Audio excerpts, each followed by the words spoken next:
ତାମାନେ ଆପଣ ବୋଧେ ଅଂଗ୍ରେଜୀ ପଢି ଜାଣିନାହାନ୍ତି। ସେ ଅର୍ଥ ତ ଲେଖା है, ସବୁ କଥା ସେଠି ଦର୍ଶେଇକି ଲେଖିଛି। ତେଣୁ ଗୋଟେ ସମୟ ବହୁତ ସମୟ ଅପେକ୍ଷା କଲି। ଆଜି ଯେହେତୁ ସମସ୍ତ ମାନେ ଆଗରେ ଅଛ, ମୁଁ 5 ମାସ ଆଗରୁ ଏ ଚିଠି ଦେଇଥିଲି ଏବଂ ଯେହେତୁ ଅସୁସ୍ଥ ଥିଲେ ଆମର ସଭାପତି ମୋର ନେତା ନବୀନ ପଟ୍ଟନାୟକ, ତେଣୁ ମୁଁ ଗଣମାଧ୍ୟମକୁ ଆସିନଥିଲି ଏବଂ ଫେରିଲା ପରେ ଯେତେ ଚେଷ୍ଟା କଲି ତାଙ୍କୁ ଦେଖା କରିବା ପାଇଁ ମତେ ଦେଖା କରିବାକୁ ଦେଲେ। ତେଣୁ ବାଧ୍ୟ ହେଇକରି ମୁଁ ଆଜିକା ଡେଟ୍ରେ ତାଙ୍କୁ ଆଉ ଥରେ ଏଇ ଚିଠି ଲେଖିଲି ଏବଂ ଆପଣମାନଙ୍କୁ ଜଣାଇଲି। ଆଉ ତା ଦେହରେ ମୋର ଯାହା ମତ ରହିଛି ଏବଂ ସତ୍ୟ ଯୋଉଟା ଏବିକା ବିଜୁ ଜନତା ଦଳ ସାମ୍ନା କରୁଛି, ବାସ୍ତବିକ ସତ୍ୟତା ଯୋଉଟା ଅବିକା ଆମ ଆଗରେ ସବୁ ମୁଁ କହିପାରୁଛି, କାହିଁକି ମୁଁ ଟିକେ ସ୍ପଷ୍ଟବାଦୀ, କିନ୍ତୁ ପ୍ରତ୍ୟେକଟି ଦଳର କର୍ମୀଙ୍କ ମନରେ ଏଇ ଜିନିଷଟି ଅଛି କି ଆମେ କୋଭଳି ଭାବରେ ପରିଚାଳିତ ହଉ, କିଏ ଏଇ ଦଳକୁ ପରିଚାଳନା କରୁ, ବିଭିନ୍ନ ପ୍ରଶ୍ନ ଅଛି। ଏବଂ ସବୁଠୁ ବଡ ଯୋଉ କଥାଟା ମତେ ସବୁଠୁ ବେଶୀ ବାଧିଲା, ମୁଁ ବିଜୁ ଜନତା ଦଳ ଅନେକ ପଦପଦବୀରେ ରହିଛି। ମତେ ଗୋଟେ ଏଇଭଳି ପୋଜିସନ ଦେଲେ ଦଳରେ ଯାହାର କୌଣସି ମାନେ ନାହିଁ। Convener senior citizen in the rank of vice president. ତେଣୁ in the rank of vice president ମାନେ କଣ? ମୁଁ ଭାଇସ ପ୍ରେସିଡେଣ୍ଟ ନୁହଁ, କିମ୍ବା ଗୋଟେ ବ୍ୟୁରୋକ୍ରାଟିକ ପୋଷ୍ଟିଂ, ଯେମିତି ଗୋଟେ ନିରାମୟ ଯୋଜନାର ଥିଲେ ଆଡଭାଇଜର, ତାଙ୍କୁ ଦିଆହେଇଥିଲା ଆଡଭାଇଜର ନିରାମୟ ଯୋଜନା in the rank of secretary।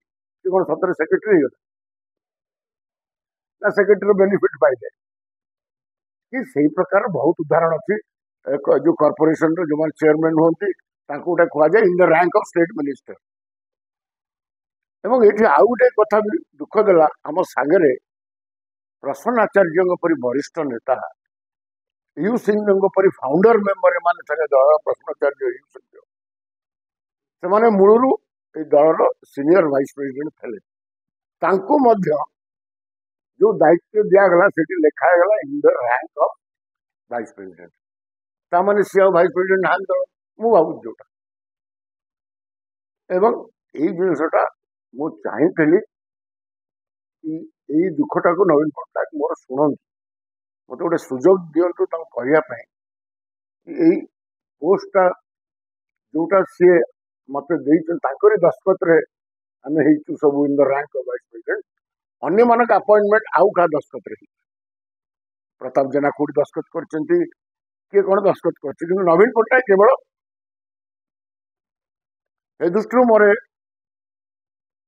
ଏଇ ଦଳର ସେଥିରେ ବହୁତ କିଛି ଦର୍ଶେଇଛି। ତେଣୁ ଆପଣମାନେ ଯଦି ସେଇ ବିଷୟରେ କିଛି ପଚାରିଲେ ମୁଁ ତାର ଉତ୍ତର ଦେବି। ଏଇଟା ଗୋଟେ ବ୍ୟୁରୋକ୍ରାଟିକ ପୋଜିସନିଂ ଦିଆଯାଏ, ଜଣକୁ ଗୋଟେ ପୋଜିସନ ଦେଇକି କହିବେ ଇନ୍ ଦ ରାଙ୍କ। ଆପଣମାନେ ଉଦାହରଣ ଜାଣିଛନ୍ତି, କେତେ ଗୁଡା ଆଡଭାଇଜର ହେଇଥିଲେ, ବିଜୁ ଜନତା ଦଳ ଅନେକ ଆଡଭାଇଜର କରିଥିଲା। ସେ ଆଡଭାଇଜର ମାନେ କଣ ଦିଆଯାଇଥିଲା? ଆଡଭାଇଜର କିଏ ନିରାମୟ, କିଏ ଆଡଭାଇଜର କୌଣସି କୋଉ କୋଉ ବିଭାଗରେ ଥିଲେ ଏବଂ ତାଙ୍କୁ ରାଙ୍କ ଦିଆଯାଇଥିଲା ସେକ୍ରେଟାରୀ, ଆଡିସନାଲ ସେକ୍ରେଟାରୀ, ଏଇ ପ୍ରକାର ଦିଆଯାଇଥିଲା। ଆଉ ତାଙ୍କୁ ସେକ୍ରେଟାରୀ କୁହାଗଲେ ବି ସେ ତ ସେକ୍ରେଟାରୀ ନଥିଲେ ସେ ବିଭାଗରେ।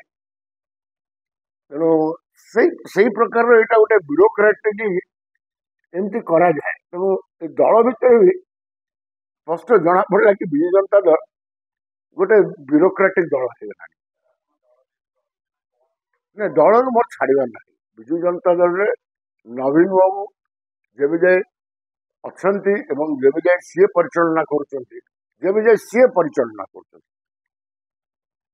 ଆଉ ଥରେ କହୁଛି, ଯେବେ ଯାଏ ନବୀନ ପଟ୍ଟନାୟକ ଏ ଦଳକୁ ପରିଚାଳନା କରିବେ, ଦଳର ନିଷ୍ପତ୍ତି ନେବେ, ସେବେ ଯାଏ ମୋର ବିଜୁ ଜନତା ଦଳ ଛାଡିବାର ହିଁ ନାହିଁ। ମୁଁ ତ କହିଛି, 12 ଥର କହିଛି, ଆଦିତ୍ୟ ମହାପାତ୍ରଙ୍କୁ କହିଛି, କିଛି ମୋର ଲୁଚେଇବାର ନାହିଁ। ସବୁ ମୁଁ ତ ସିଧାସଳଖ କଥା ହଉଥିଲି ନବୀନ ନିବାସ ଫୋନ କରିକି, ମତେ ଆଗେ ସେଠୁ ବ୍ଲକ କରାଗଲା।